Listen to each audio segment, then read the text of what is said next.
Welcome to soda புடி. So இந்த வீடியோவில் பார்க்க போகிறது ராஜா சாப் படத்தை பார்த்துட்டேன். எஸ், பிரபாஸ் அவர்கள் வந்து ஓகே ஆக்ஷன் ஹீரோவாகவே சுற்றிக்கிட்டு இருக்கிறாரு. ஒரு பக்கம் சலாரு, கல்கி, அவரை பார்த்தாலே இந்த பேன் இண்டியா ஸ்டாராக பாகுபலிக்கு அப்புறமா அந்த மனுஷனான நார்மல் படத்தையே நடிக்க முடியல. நடிச்சா நான் வந்து டெரிஃபிக்காக, அதுவும் ஹிந்திலையும் இவங்க பார்க்குறாங்க, தமிழ் சைட்லையும் பார்க்குறாங்க, எல்லா லாங்குவேஜ்லையும் நம்மளை பார்க்குறாங்களேங்கிறதுனால மனுஷன் சேஃப் ஜோனாக ஆக்ஷனில் மட்டுமே சுற்றிக்கிட்டு இருக்கிறாரா. இந்த வாட்டி அது எல்லாத்தையும் ஓரங்கட்டி வச்சுட்டு நான் ஜாலியாக ஃபேண்டசி கலந்து, லவ் கலந்து, காமெடி கலந்து ஒன்று பண்ண போகிறன்ற மாதிரி இந்த ரூட்டில் ராஜா சாபா பண்ணியிருக்கிற. அப்படி பார்ட் 2 வேறு இருக்குங்கிற மாதிரி கடைசியில் முடிச்சு விட்டாங்க.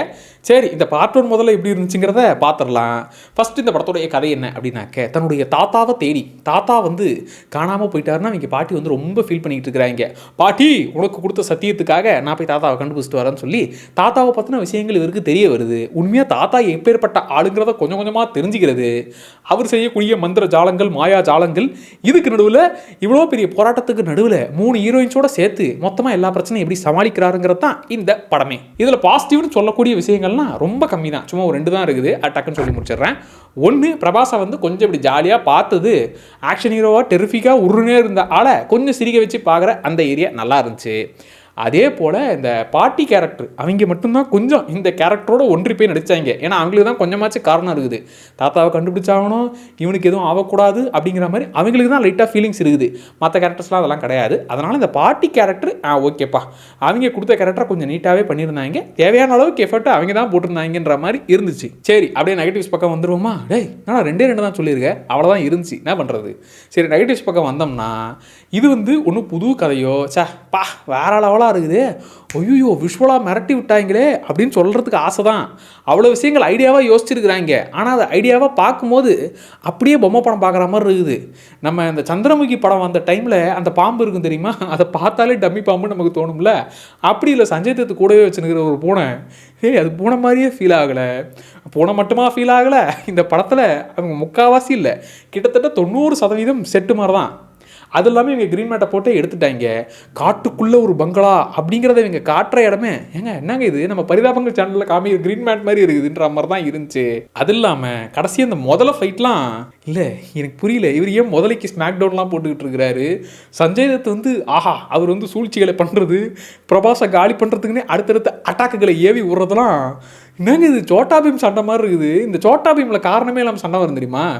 திடீர்னு ஏலியன் வந்து இவங்க ஊரை ஆக்குபை பண்ணிடும், டோலக்பூரை ஆக்குபை பண்ணிவிட்டு இப்போ டோலக்பூருக்கும் அதே மாதிரி ஏலியனுக்கும் கிரிக்கெட் மேட்ச் நடத்தி அதில் யார் ஜெயிக்கிறாங்களோ டோலக்பூரை காப்பாற்றலான்ற மாதிரி வரும்ல. அந்த மாதிரி இப்போ பிரபாஸ், நீ வீட்டுக்கு போகணும்னா, உன் பாட்டியை காப்பாற்றணும்னா இந்த முதல்ல கூட ஃபைட்டை போடு, இந்த 4 பேரோட ஃபைட்டை போடு அப்படிங்கிற மாதிரி டிஃப்ரெண்ட்டான சண்டைகள்லாம் நம்ம சஞ்சய் தத்து கொடுப்பார். ஏகப்பட்ட சுச்சுவேஷன்களை கொடுத்து அசத்துங்க அப்படிங்கிற மாதிரி அசத்த போகுது யார் டாஸ்கெல்லாம் கொடுக்க, அவர் அடுத்தடுத்து என்ன செய்கிறாருங்கிற மாதிரி உண்மையாக தமாசாக இருந்துச்சுங்க. இதை ரோஸ்ட் பண்ணணும்னோ, இதை வந்து ஏங்க இப்படி பண்ணாருன்ற ஒரு ஃபீலிங்ஸுன்றதை தாண்டி, இப்போ பிரபாஸ் மாதிரியான ஒரு லெவலில் இருக்கிற ஹீரோ அவர் சேஃபாக நான் ஆக்ஷன் படமே பண்ணுறேன்ப்பா, பரவாயில்ல, எனக்கு சலிச்சாலும் பரவாயில்ல, அதையே பண்ணிடுறேன், சேஃபாக போட்ட காசு வந்துடுது, சேஃபாக எல்லாருமே ரீச் ஆகிடுதுன்னு அந்த ஜோன்லேயே பண்ணிகிட்டு இருந்த ஒரு மனுஷன், சலாரும் சரி, அப்புறம் அந்த கல்கி எல்லாமே அந்த ஆக்ஷன் பேக்கடாகவே இருக்கிறது. அதை விட்டுட்டு கொஞ்சம் ஜாலியாக ஒன்று பண்ணலாமே, ஃபேண்டசி ஏரியாவில் ஒன்று பண்ணலாமேன்னு ஆசைப்பட்டு வந்திருப்பார். அந்த ஆசையில் மண்ணை தூக்கி போடுறதுல ஏன்ற மாதிரி தான் இருந்துச்சு. இப்போ இதுக்கப்புறம் இந்த மனுஷன் இப்படிலாம் ட்ரை பண்ணணும்னு கூட நினைக்க மாட்டார். ஏன்னா வேணாம்டா, நான் ஆக்ஷன் படம் நடிச்சா கூட அதுக்காச்சும் பார்க்கறதுக்கு வராங்க, இந்த மாதிரிலாம் ஒன்று பண்ணி அவங்க எல்லாருக்கும் பிடிக்காமலே போயிடுது அப்படின்னு இந்த ஜானரையே வந்து பிடிக்காம ஆக்கிடுவாங்க. இந்த ஃபேண்டசிங்கிற ஏரியாவோ, இந்த காமெடி ஹாரருங்கிறதோ, அது ஒன்றும் கெட்ட ஜானரோ, யாருக்கும் பிடிக்காத ஜானரோ இல்லை. ஆனால் அது நல்லா இல்லைன்னா துளி கூட ஏற்றுக்க முடியாது. அப்படி தான் இந்த படம் ஆயிடுச்சு.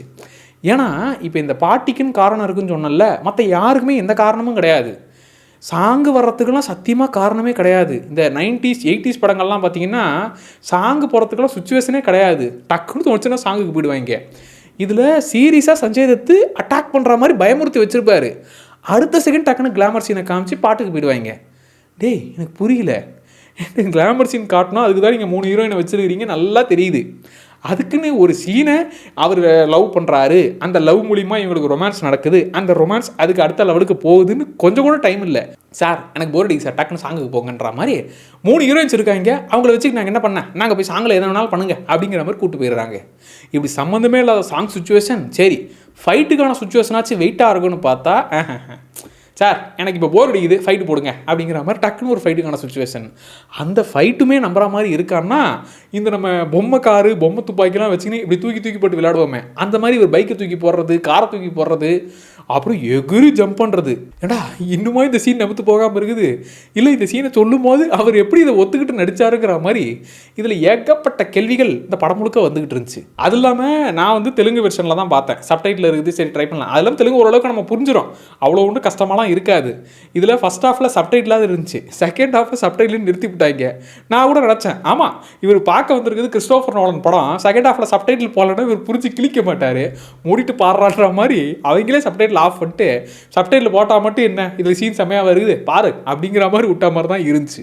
இதில் கடைசி இந்த ஜோக்கர் கெட்டப்பில் பார்ட் 2க்கு லீடு வேறு கொடுத்துருக்குறாங்க. அது கூட எனக்கு பெரிய விஷயமா படலை. இந்த டேரக்டர் வந்து ஸ்டேஜ்லேயே கான்ஃபிடென்ட்டாக சொன்னார், தம்பி இந்த படம் பார்த்து உங்களுக்கு ஏதாச்சும் 1% லைட்டாக உங்களுக்கு ஃபீல் ஆச்சு, எனக்கு செட் ஆகலை அப்படின்னு தோணுச்சுன்னா என் அட்ரஸை நோட் பண்ணிக்க, என் வீட்டுக்கு வந்து என்கிட்ட பாடுறா, என்ன பாடுறா டே, என்ன பாடுறா, எல்லாருக்கும் பிடிக்கும்டா அப்படின்னு கான்ஃபிடென்ட்டாக ஸ்டேஜில் பேசினார்.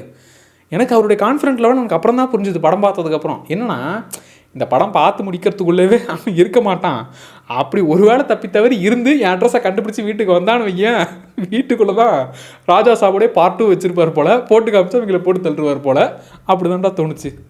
சீரியஸாக சொல்கிறேன், பிரபாஸ் இந்த மாதிரி ஒரு விஷயத்தை பண்ணணும், ஃபேண்டசி ஏரியாவில் ஒன்று பண்ணணும்னு அவர் நல்லா தான் நினச்சிருக்காரு.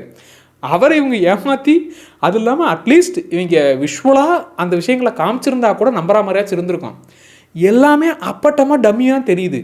அப்படியே பார்க்கும்போது டம்மியாக தெரிகிறதுனால இவர் முதல்ல சண்டை போடுறாருக்கிறதே என்னால் சத்தியமாக ஏற்றுக்க முடியல. அதுக்காக வச்ச காரணம் வந்து சத்தியமாக நல்லா இல்லை. அது இல்லாமல் இந்த விஷயம் வேறு இப்போ ஓடிக்கிட்டு இருக்குது. பழைய பிரபாஸை நாங்கள் பார்த்தங்க, ஜாலியான பிரபாஸை பார்த்ததே எவ்வளோ ஆனந்தமாக இருந்துச்சு தெரியுமா. டே நீங்கள் உண்மையாக பழைய பிரபாஸ் படங்கள்லாம் பார்த்துருக்கீங்களாடா, டே அந்த மனுஷன் அப்போலாம் செம்மையாக இருப்பார்றா. அதை வச்சுக்கிட்டே இவங்க வந்து பழைய பிரபாஸை பார்த்தோம்பா, ஆக்ஷன் ஹீரோவாகவே இருந்தார், அதுலேருந்து கொஞ்சம் ஜாலி வெர்ஷனாக பண்ணியிருக்காரு, அவர் ஜாலியாக பண்ணியிருக்காரு, அந்த ஒரு விஷயந்தான். ஆனால் படமாக ஜாலியாக இல்லை, காமெடியும் இல்லை, ஹாரரும் இல்லை, முக்கியமாக ஃபேண்டஸியாக அது ஃபீலே ஆகலை. எனக்கு அழகாக இந்த மாதிரியான ரீச் இருக்கிற மனுஷனை வச்சுக்கிட்டு அழகாக ஒரு கொரியன் படத்தை இல்லை கொரியன் சீரீஸாக இவங்க ரைட்ஸை வாங்கி அவங்க தான் ஃபேண்டஸி ஏரியாவில் பூந்து விளையாடுறாங்களே, அப்படி ஏதாச்சும் ஒன்று இவங்க ரீமேக் ரைட்ஸை வாங்கி இவரை வச்சு அழகாக எடுத்தா பயங்கரமாக ரீச் ஆகும்டா. போய் இந்த கதையில் இவர் போய் சிக்கியிருக்காருங்கிற ஒரு வருத்தம் தான். ஸோ இதான்ப்பா ராஜாசா படத்தை பார்த்து என்னுடைய மனக்குமுறல், என்னுடைய சொந்த கதை, சோக கதை, என்னுடைய எக்ஸ்பீரியன்ஸ் இப்படி தான்ப்பா இருந்துச்சு. ஸோ நீங்கள் படம் பார்த்துருந்தீங்கன்னா உங்களுக்கு எப்படி இருந்துச்சுங்கிறத மறக்காமல் கமெண்ட்டில் சொல்லுங்கள். நானும் தெரிஞ்சுக்கிறேன். சோடாபுடி சேனலை சப்ஸ்கிரைப் பண்ணிக்கோங்க. டாட்டா பை.